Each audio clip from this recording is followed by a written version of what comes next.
Soc un gran amant del rugbi. Forma part de la meva vida. Del rugbi he après moltíssimes coses. He après a lluitar. He après a respectar els meus companys i els meus adversaris. He après a guanyar i a perdre.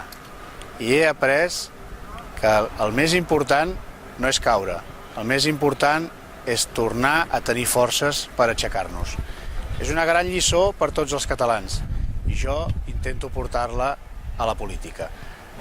Com a número 4 de la candidatura d'Unitat per Barcelona entre Esquerra, Reagrupament i Democràcia Catalana, vull que tots aquests valors de lluita, de solidaritat, de compromís, de treball, vagin també dirigits a dins de l'Ajuntament per treballar per la llibertat de Catalunya i per treballar per la qualitat de vida de tots els ciutadans de la nostra ciutat i del nostre país.